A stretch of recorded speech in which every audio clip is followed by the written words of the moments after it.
one of the things that I've figured out over the last years is this is a good proposition. So, it's pretty self-evident that life has got its rat's nest of miseries, and that's for sure. And maybe you could even make a categorical statement that life is mostly a rat's nest of misery. And you could make a pretty powerful argument for that. But then there's a counter question, which is, well, what if you tried not to make it any more miserable than it had to be? Right? Then what would it be like? And my suspicions is that a lot of that misery, I would suspect that most of that misery would go away, because it's the unnecessary misery that really brings you down. It's like, well, if someone has cancer, it's like, that sucks. But it's not like you can say, if only we had done this differently, then that wouldn't have happened. But when someone's out like torturing you in a malevolent way, or maybe you're doing the same, you can always ask yourself, well, is this really necessary? Is this just like a useless add-on to the miseries of life? That's what disheartens people. And so even in your own life, if you aren't suffering from self-imposed misery, and you're only suffering from inescapable misery, maybe you could handle that, and you could survive, you could bear it, and even maybe without becoming irredeemably corrupt. And so the goal would be, well, yeah, life is a rat's nest of miseries, and maybe it has no ultimate meaning. We could say that if we're feeling particularly pessimistic, but it still leaves one question open, which is, if you didn't do everything you could to make it worse, how good could you make it be? And the least answer is, well, it could be tragedy, but maybe not hell. And I think that's right. I really believe that. That's the most pessimistic, proper statement. The worst case outcome, in the worst of all possible worlds, is that your life could be tragic, but not hell. And that's a lot better than hell, right? And you think, I could give you an example of the difference. You're at your mother's deathbed. Well, that's tragedy. Here's another scenario. You're at your mother's deathbed, and all you and all your idiot siblings are arguing. Well, that's the difference between tragedy and hell. And you might be able to tolerate the first circumstance, and maybe it would even bring you closer together with your family members. The second one, no one can bear that. You walk away from a situation like that, sick of yourself and sick of everything else too. And it's often the case that tragic circumstances bring out the dragons, because the stress is high, and all those things that people haven't dealt with, they don't have the energy to repress, and all the bitterness comes pouring forward.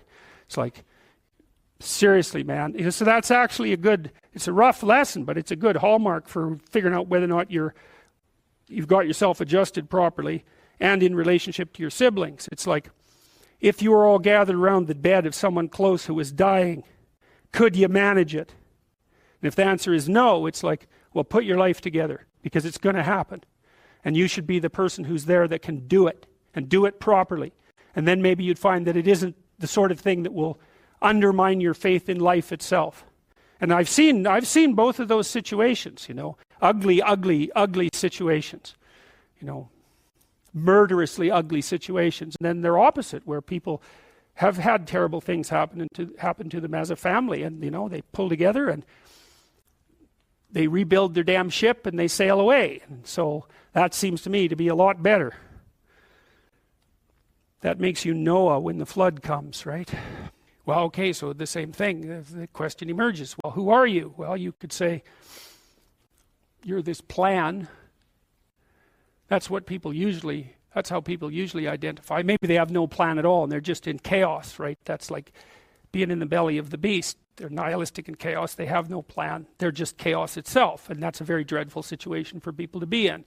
Or maybe they conjure together a plan. That's their identity. It's kind of fragile, and they're holding on to that with everything they've got. It's their little stick of wood that they're floating in the ocean, clinging to. And so they're identifying really hard with that plan. That's what happens when you're an ideologue, is that you're identifying really hard with that plan. The problem is, if something comes up to confront it, well, how do you act? Well, you can't let go of the plan, because you drown. And then you cling to it rigidly. Well, that's no good, because then you can't learn anything. And then if that's you're a totalitarian, you're not going to learn anything. You're going to end up in something that's close enough to hell so that you won't know the difference, and you might drag everyone along with you. And that's happened plenty of times, right? It's the whole story of the 20th century. It happened over and over and over. And it happens in people's states. It happens in their business organizations. It happens in their cities. It happens in their provinces. It happens in their states, and it happens in their psyches, all at the same time. You can't blame the manifestation of that sort of thing on any of those one levels. It happens when a society goes down that way, it goes down everywhere at the same time. It's not the totalitarians at the top and all the happy people striving to be free at the bottom. It's not that at all. It's totalitarianism at every single level of the hierarchy, including the psychological. And so you don't want to be the thing, you don't want to be in chaos, that's for sure. You don't want to be the thing that clings so desperately to the raft that you can't let go when someone comes to rescue you, right? You don't want to be that. So then you think, well, exactly what are you? You're not the chaos, you're not the plan. Maybe you're the thing that confronts the obstacle. And I would say that's the categorical lesson of psychology insofar as it has to do with personal transformation. Because that's what you always teach people in psychotherapy. I don't care what sort of psychotherapist you are. You're always teaching them the same thing. You're the thing that can, you're not the plan. You're the thing that can confront the obstacle to the plan. And then when you know even further that the obstacle is not only an obstacle but opportunity itself, well then your whole view of the world can change, because you might think, well, I've got this plan, something came up to object to it. It's like, it's possible that the thing that's objecting has something to teach you that will take you to the place where you develop an even better plan. And it's a nice framework to use. It's like, are you so sure that this is a problem? Is that the only way that you can look at it? Or is it an opportunity? I mean, I'm not trying to be, naively optimistic. There are some things that's pretty hard to extract gold from some dragons, and maybe the death of a family member is a good example of that. But even in a situation like that, I can tell you that it's an opportunity for maturation, that's for sure. And the thing is, you might say, well, it's pretty miserable to be digging for gold when someone's falling into the grave. Well, if they really love you, first of all, that's what they'll want you to do. And second, you're going to make their death a lot more palatable experience for them if you're someone who can be in the room and be helpful instead of be, quivering in the corner and feeling that the entire world is collapsing in on you. I mean, that's another. You want to be the useful person at the funeral. How's that for a goal? That's a good goal, man. You know that you've got yourself together in a situation like that because you're going to be at them. And maybe you want to be the person on whose shoulder people cry. That'd be a good goal. And it's kind of, I don't like being naively optimistic. So when I tell you to get your life together, I'm not going to say roses and sunshine. It's like, that's pablum for fools. But it really is something to be the reliable person at a funeral, right? And you can aim at that. You can do that. You got to be tough to do that, because it also means that you can sustain a major loss without collapsing. And that you've got to be a monster to do that, right?